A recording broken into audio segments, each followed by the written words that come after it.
and graphs. We're going to talk a little bit about them in words as well, but mostly it's graphs. So we've looked at them in tables, and we've looked at them in equations, and now we're looking at graphs. So remember, the graph must do two things. It must go through the origin. I'm sorry, I have trouble with my focusing here. Let's try that. And they also must be a straight line. Okay, those are the two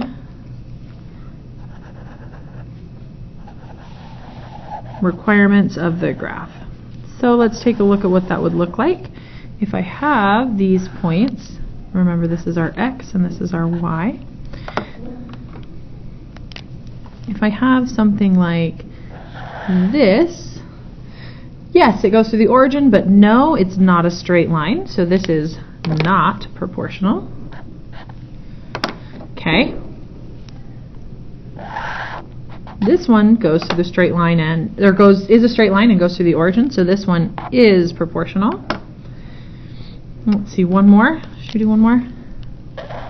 This is a straight line, but it doesn't go through the origin, so it is not proportional. Okay, so we just, very simple, have to follow both rules. They have to go through straight line and have to, or go through the origin and be a straight line. And remember the origin, just right here, that's 0, 0. Now remember that we have certain types of coordinates with our graphs. So coordinates look a certain way. So here's the way the coordinates are going to look like. So you have, let's see, we'll start with this. What color should we use? We'll use X here and Y. Can you tell that that's green? The green always doesn't show up very well. It's kind of more, I might use a purple instead so you can tell it's a different color. Okay, so we have X and Y. Now it looks black. Anyway, you have X and Y. So our coordinates are going to be an X and a Y. And so X and Y show up in different places. We could call them, remember, X is always the input. And Y is always the output. Okay, so whatever this is like we're starting with is what the input is, and what we're ending with is the output. So we can look at it when we drew tables.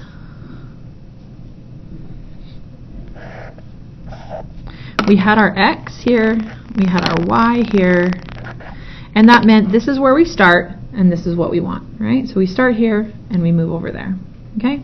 And so anytime you have a coordinate, it's going to be graphed X, Y, and remember this is the X axis here, which is your horizontal axis, and Y is your vertical axis. All right? So there's our coordinates. Now let's look at what the constant of proportionality looks like on a graph and how we find it. So remember, we call our constant of proportionality K. So if we have something at an equation, y equals K X is what all of our proportional equations look like. Remember, and K is just that constant of proportionality. So where do we see K on the graph? Well, basically, anytime you have, you want to solve for K, you do Y divided by X. So K equals Y divided by X. So any point you have, you just take Y divided by X, and there you go. So what it ends up looking like is you have a point that has 1 for the X, and then whatever this value is here, that's K.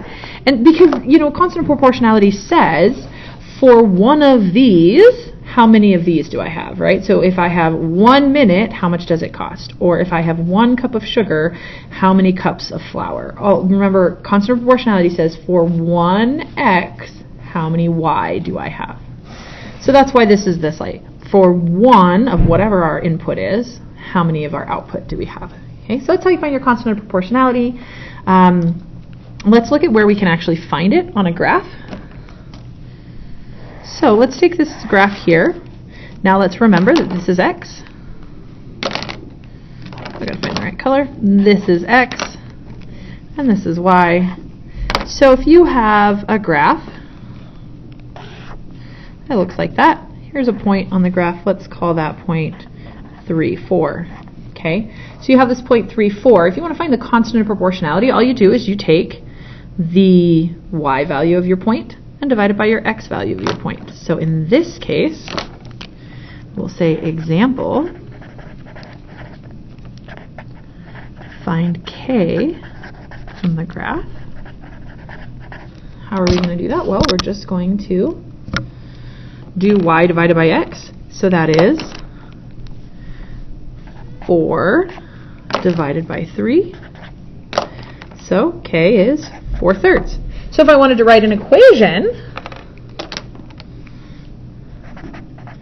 remember, all I have to do is do it in this format. Y equals, and then I put the k in there, 4/3 x. And there we go. Now I have an equation. So if you actually have to put the constant of proportionality on a graph, you would put it, let's see, so 4/3 is our constant of proportionality, so that says when x is 1, y is 4/3. That's what constant of proportionality means. When x is 1, what is y? So when x is 1, y is 4/3. So that would be our constant of proportionality right here, is that 4/3. Not the whole point, just the 4/3, but that point tells us the constant of proportionality. So anytime you're not given a point, you can find a point, but remember we got to look in the crosshairs, so you have to make sure that this obviously isn't a good graph because it doesn't have crosshairs, but pick a point that goes in the crosshairs. Remember, so like when you're hunting and you have a scope, you look for where the crosshairs line up, right? So you want to find a point that goes on those crosshairs, not one that's like in between, because those ones you can't ever, you just have to guess. But in this case, like say we would find one on the crosshairs, we would say we know it's exactly 4 and exactly 3, so now we can find the constant of proportionality. Now one last thing we're going to do is we're just going to look at comparing graphs and seeing which one has the faster rate of change. So we'll call this an example. Comparing graphs. Oop. This is what happens when I write too fast, is I start to get ahead of myself. Comparing graphs. Okay, so let's compare some graphs. Here we go. Here's a line that shows how much it costs to go to Disney World per person, or for a certain number of people. Here's a line that tells you how much it costs to go to Legoland for a certain number of people. And here's a line that tells you how much it costs to go to Lagoon for a certain number of people. Okay, so we got Disneyland, Legoland, and Lagoon. So the question is which one is most expensive? So we have Disney, we'll say Disneyland, we have Legoland. Oh, I did it in the wrong color. Alright, I fixed it. Woo! Magic. Alright, so each of these shows a graph, and we don't need numbers to tell how to compare these. Can you tell me which one costs the most?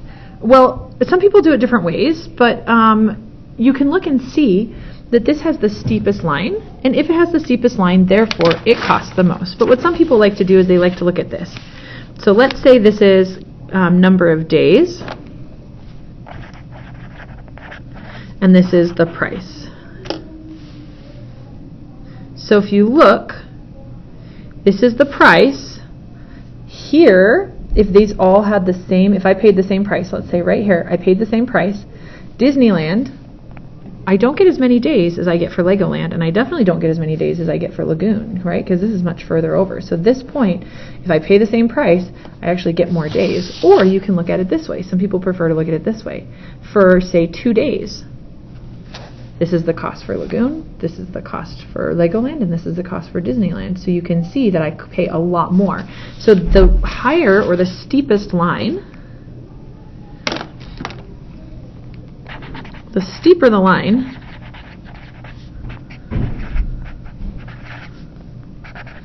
the bigger the constant of proportionality, which means it's more expensive or it's changing faster or whatever, right? But it has a higher constant of proportionality. And that's all that we really need to know about graphs.